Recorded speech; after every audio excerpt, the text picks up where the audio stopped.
let's go to Aston Villa losing 4-0 to Tottenham in the top four clash. Mate, honestly, what happened in this game to make Spurs win so emphatically? First of all, we'll talk about Villa eventually, of course we will.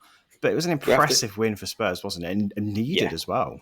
Yeah, because the race seemed like it might get away from them at stages in the season, but they've kind of brought the players back that they needed to. They've got some more consistency in the squad, and now they're able to kick on.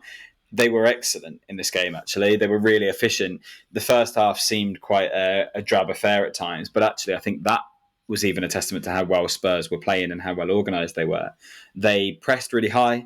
They didn't allow Villa any space in the defensive areas or midfield areas to play the ball out, and that was huge. And they forced errors, so that was really successful. And actually, going forward, they were really clinical, and it was interesting to see that the goals were kind of spread out again across this attacking line that Spurs are developing. Like Timo Werner came on and got himself one. Obviously, Son got himself on the score sheet, as he always seems to against Villa, and that's what Spurs want to see right now, because they're another team that we talked about. How do they replace Harry Kane's goals?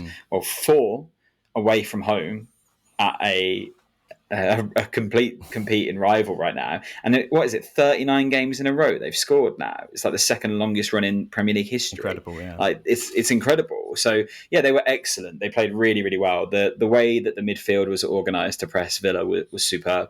And Sarr in particular had an excellent game, didn't he? And it was hard to watch. You've been pretty gracious about the result, to be fair, but 4-0 was an inflated figure, really, wasn't it? With John McGinn sending off, I think that really changed the shape of how the game could have finished. I think Villa was still chasing it. It was just stupid, to be honest, but I actually weirdly empathise with McGinn, because we saw for that sort of 5-minute period just leading up to the red card, he was the only one who had any intensity on the pitch for Villa. Yeah. It was like he was the only one who realised there was a game still to be played and won. And I think the reason he dived into that challenge so much was because he was just doing 11 players worth of running. And I think he just lost it.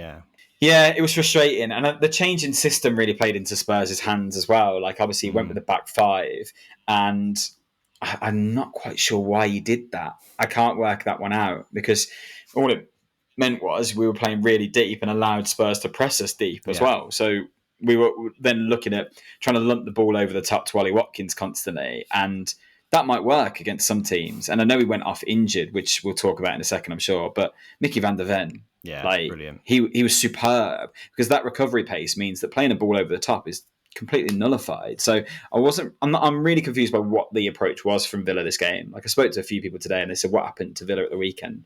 The honest answer is, I don't really know. It was like they weren't there. Well, I think Spurs happened to Villa. It's as simple as that. They were set up really well to nullify the approach. The press was intense at times. The whole back 4 for Spurs were fantastic, you know. The defensive players getting forward. Udogie was brilliant. Pedro Porro's been great. Romero as well, I thought was a really good part. He's been a really good partner, hasn't he, for Van der Ven? But Spurs, I think, especially in the second half, kind of almost doubled down on that approach. And it was a difficult one for Villa to answer. And I think that bodes well for a team that are looking at Champions League football in a different way now. Because the last time Spurs were in the Champions League and trying to compete, it was a very different outlook, a very different team, a very different set of players, and very reliant on Harry Kane. But I think this Tottenham team, with a few embellishments potentially in the summer as well, is one that could cause a few teams problems in Europe. It is, yeah. I think I am still a bit sceptical over them, to be honest. Like you say, what happened to Villa? Spurs happened to Villa. Let's not forget, Villa beat them 3 times in a row before this. So, like, they definitely had their number. This was just a particularly good performance.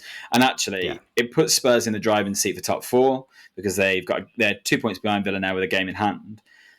But Spurs do feel more inconsistent to me. Like, there's been a few times this season where I've worried about Spurs catching Villa or kind of cementing a place over. Then they go and pick up like a random draw, and you think, oh, okay, that's a game that they really should have won. So this feels like a bit of a marquee result for Spurs right now, and one that Villa really didn't need. And it means that there's massive repercussions for Thursday as well. It means that Villa have to go and really kick on in the Conference League for 2 reasons. 1, because they want the trophy, and 2, because they need the coefficient to get a higher placement as well, don't they? So hopefully I'll watch a win on Thursday. I think there's the West Ham Freiburg game as well, because I think Germany, the other team, competing in the coefficient to kind of be above them. If West Ham don't win that, then that looks a different thing altogether. And obviously, Arsenal have got to overturn a Porto result, haven't they? So there's a few big games that are coming up in Europe that could change the shape of the top 4 or top 5 as well, which is fascinating.